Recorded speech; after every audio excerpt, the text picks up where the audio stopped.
क्या आपने कभी सोचा है कि जब इंसान मर जाता है तो क्या सिर्फ शरीर खत्म होता है या इच्छाएं भी? गरुड़ पुराण कहता है कि आत्मा जब शरीर त्याग देती है तब भी वह अपने सूक्ष्म शरीर के साथ जीवित रहती है, जिसमें उसकी भूख, प्यास, मोह और अधूरी इच्छाएं बसी होती हैं। वो आत्मा देख सकती है, महसूस कर सकती है, लेकिन भौतिक रूप में खा नहीं सकती, पी नहीं सकती। उसे भूख तो लगती है लेकिन भोजन नहीं मिलता। जरा सोचिए, अगर कोई आत्मा भूखी हो और आप उसे अन्न का एक दाना भी न दें, क्या वह शांति पाएगी? यही कारण है कि हमारे शास्त्र श्राद्ध, पिंडदान और तर्पण पर इतना जोर देते हैं, क्योंकि मरने के बाद भी आत्मा तृप्ति चाहती है और जब तक वह संतुष्ट नहीं होती वह भटकती रहती है। मरने के बाद क्या सब कुछ खत्म हो जाता है? नहीं, शरीर तो नष्ट हो जाता है लेकिन आत्मा जीवित रहती है अपने सूक्ष्म शरीर के साथ। वह भौतिक रूप से खाना नहीं खा सकती, लेकिन भूख का एहसास उसी तरह होता है जैसे सपना देखते समय हमें भूख या डर महसूस होता है। आत्मा को स्वाद की तृष्णा, पुराने भोगों की स्मृति और अधूरी इच्छाएं जला देती हैं। गरुड़ पुराण कहता है, ऐसी आत्माएं तब तक भटकती रहती हैं जब तक उन्हें श्राद्ध, तर्पण और पिंडदान के माध्यम से तृप्ति न मिले। सोचिए, कोई आत्मा आपके ही घर के आंगन में खड़ी है, भूखी है, लेकिन खा नहीं सकती, बस देख सकती है, महसूस कर सकती है। क्या आपने उसे याद किया? शायद नहीं। नमस्कार दोस्तों, आज का विषय बेहद रहस्यमय और गहराई से जुड़ा हुआ है। क्या आत्मा भी भोजन करती है? अगर हां, तो कैसे? शरीर तो पंचतत्व में विलीन हो जाता है, लेकिन आत्मा, वो कहां जाती है और क्या महसूस करती है? क्या उसे भूख, प्यास, स्वाद और तृप्ति का एहसास कैसे होता है? आज के इस वीडियो में हम जानेंगे, आत्मा भोजन कैसे करती है, वो भोजन को किस रूप में ग्रहण करती है, गरुड़ पुराण इस बारे में क्या कहता है और क्यों करते हैं हम पिंडदान, श्राद्ध और तर्पण। वीडियो को अंत तक जरूर देखिए, क्योंकि इस रहस्य को जानना सिर्फ ज्ञान नहीं, एक आत्मा की पुकार को सुनना है। गरुड़ जी भगवान श्री हरि विष्णु के दिव्य धाम वैकुंठ में पहुंचे। उन्होंने श्रद्धा और भक्ति से झुककर भगवान को प्रणाम किया। उनकी आंखों में जिज्ञासा थी और हृदय में शांति की खोज। भगवान विष्णु ने प्रेम पूर्वक उनका अभिवादन स्वीकार किया। वे मुस्कुराए और बोले, हे गरुड़, कहो, किस उद्देश्य से आज तुम मेरे पास आए हो? क्या कोई विशेष प्रश्न तुम्हारे मन में उत्पन्न हुआ है?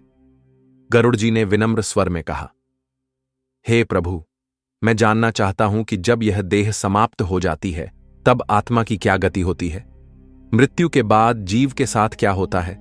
क्या वास्तव में स्वर्ग और नरक होते हैं? क्या श्राद्ध, तर्पण और दान से आत्मा को कोई लाभ होता है? सपिंडीकरण और वार्षिक श्राद्ध करने के पश्चात मृत व्यक्ति स्वकर्मानुसार देवत्व, मनुष्यत्व अथवा पक्षित्व को प्राप्त करता है। फिर भिन्न भिन्न आहार वाले उन लोगों के लिए किए गए श्राद्ध, ब्राह्मण भोजन और होम से उन्हें कैसे संतृप्ति होती है?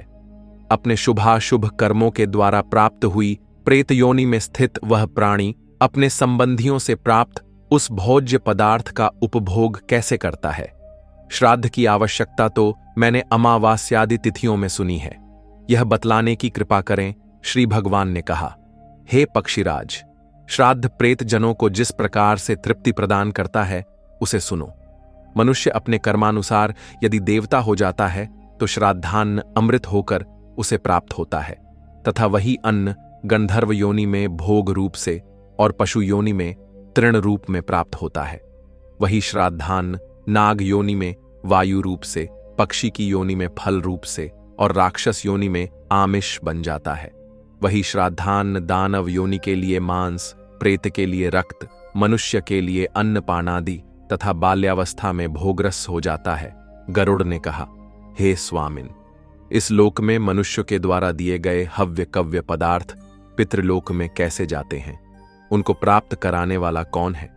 यदि श्राद्ध मरे हुए प्राणियों के लिए भी तृप्ति प्रदान करने वाला है तो बुझे हुए दीपक का तेल भी उसकी लौ को बढ़ा सकता है। मरे हुए पुरुष अपने कर्मानुसार गति प्राप्त करते हैं तो अपने पुत्र के द्वारा दिए गए पुण्य कर्मों के फल वे कैसे प्राप्त कर सकेंगे? श्री भगवान ने कहा, हे तार्थ्य, प्रत्यक्ष की अपेक्षा श्रुति का प्रमाण बलवान होता है। श्रुति से प्राप्त हुए ज्ञान का स्वरूप अमृतादि के समान होता है। श्राद्ध में उच्चरित पितरों के नाम तथा गोत्र हव्य कव्य के प्रापक हैं। भक्तिपूर्वक पढ़े गए मंत्र श्राद्ध के प्रापक होते हैं।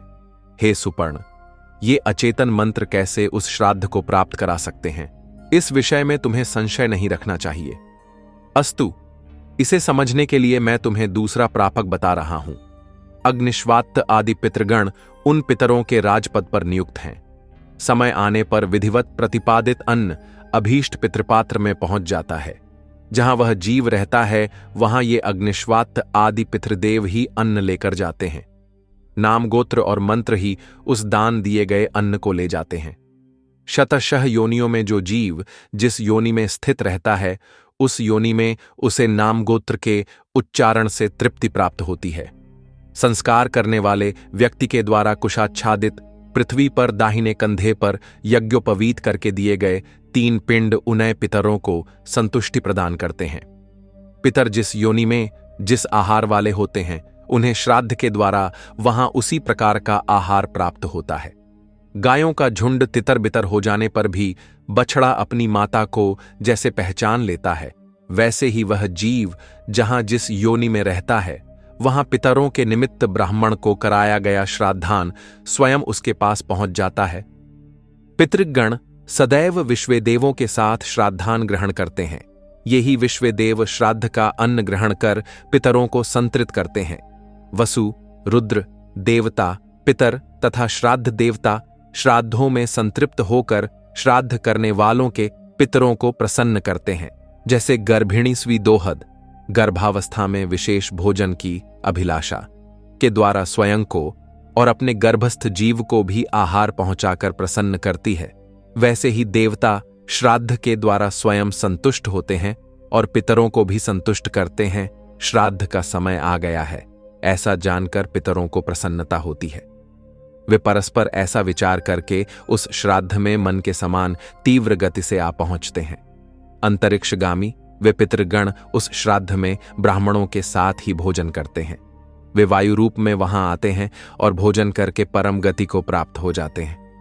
हे पक्षिन, श्राद्ध के पूर्व जिन ब्राह्मणों को निमंत्रित किया जाता है, पितृगण उन्हीं के शरीर में प्रविष्ट होकर वहां भोजन करते हैं और उसके बाद ये पुनः वहां से अपने लोक को चले जाते हैं।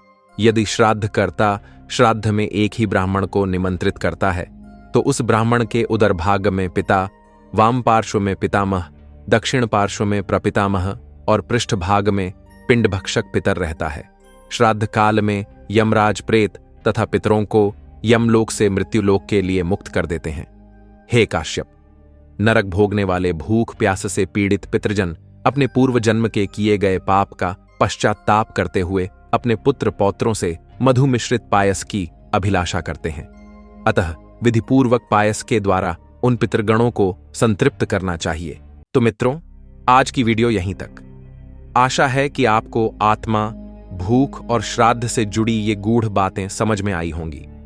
अगर इस वीडियो ने आपकी सोच को थोड़ा भी छुआ हो तो इसे जरूर शेयर कीजिए ताकि और भी लोग समझ सकें कि मरने के बाद भी आत्मा को हमारी जरूरत होती है।